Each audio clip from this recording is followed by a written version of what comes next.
The Monkey and the Firefly. Long, long ago, far away, on top of a very tall mountain, during a very cold season, there lived a monkey. Monkey sat on top of his tree and he was feeling so cold, his teeth were chattering. He tried to blow on his hands and his toes and feet, trying to make himself warm, but it was not possible. There was snow covering every place, and even water was dripping down from the treetops. He didn't know how to keep himself warm. He felt he had to do something, otherwise he was going to be in a really bad situation.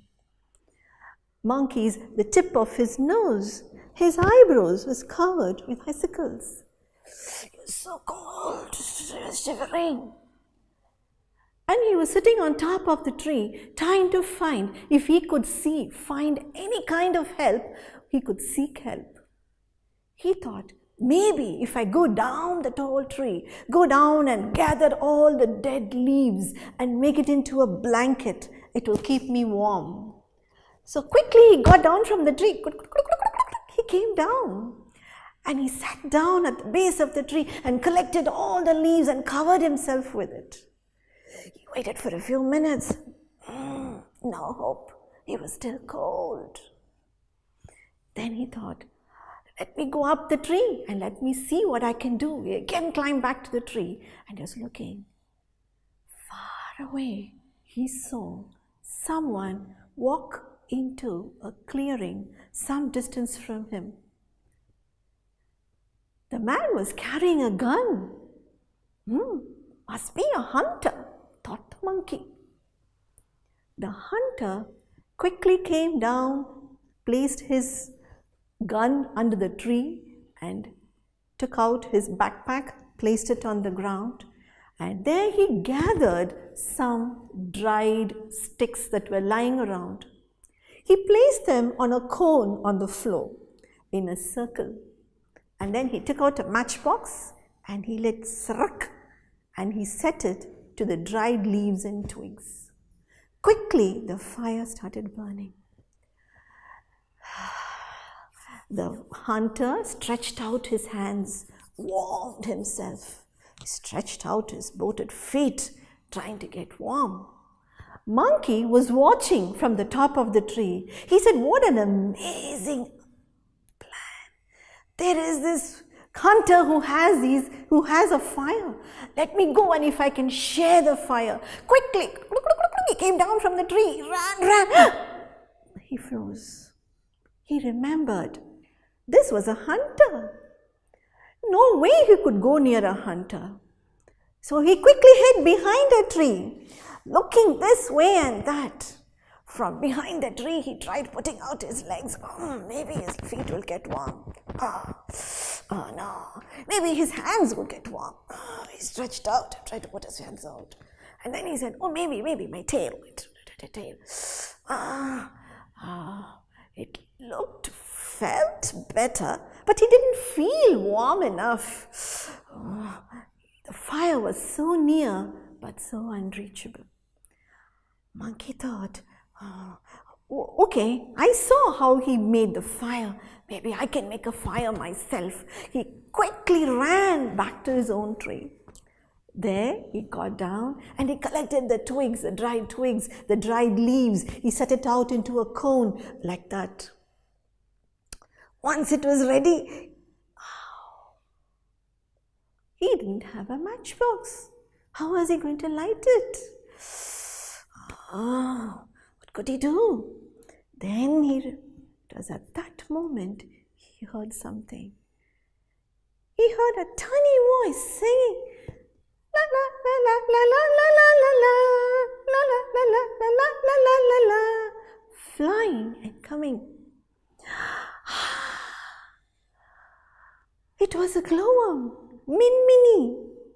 Min Minnie was quietly going about her business. Not exactly quietly. She was just singing to herself. She was so happy that morning. She was singing, la la la la la la la la la la la, flying. Monkey saw Minnie and the glow on her tail. Oh, here's someone with a fire, he thought. And then he was waiting and waiting, and Minnie came down. La la la la la la. Oh, monkey in one leap, he jumped and caught her. Oh, he looked inside. Oh, she was there inside his arms. As you could have guessed, Minnie hated it. She didn't want anyone to catch her while she was flying. She started yelling and shouting, "Hey, you stupid monkey, let me out! What do you think you're doing, catching me like that?" But monkey didn't want to let her go. He caught her and said, "You must help me light my fire," he said. "What? Light your fire? You stupid monkey, it's only a glow on my tail, it's not a fire. I can't light your fire. It's only light." "Oh no, I don't believe you. I want you to come and light my fire. Please help me." But Minnie knew she couldn't help the monkey. It was only light. But monkey was not willing to understand. They argued back and forth, and Minnie kept telling, "You horrible monkey, let me go. What are you doing holding on to me like this? I don't want to be caught. Let me go."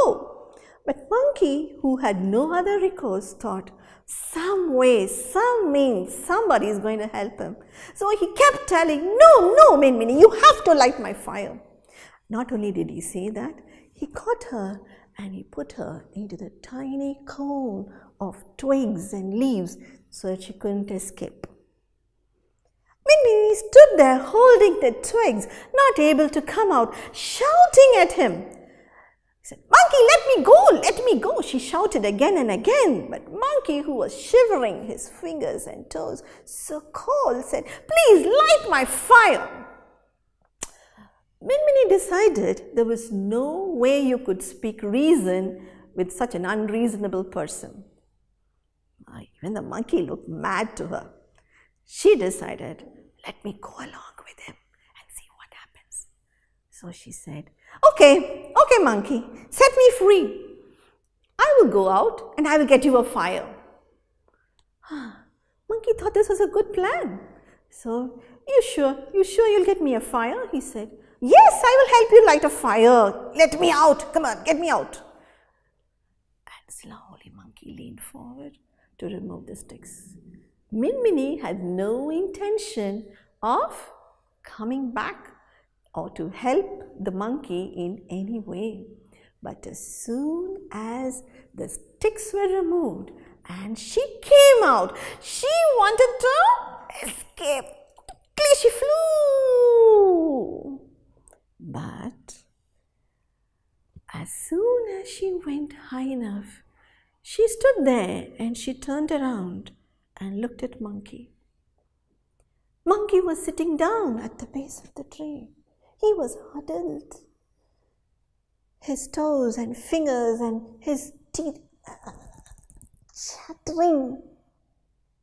At that moment, Minnie knew, if I don't help Monkey now, Monkey might not survive the night.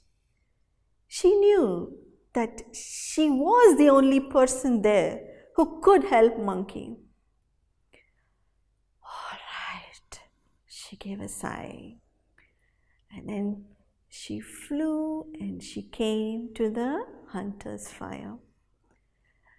She knew that the hunter would hunt the monkey, but not a firefly. So she flew near the fire. She picked up a tiny little leaf and put it into the flame and picked it up in her tiny legs. And then, because it was smoking and fire, it was so hot,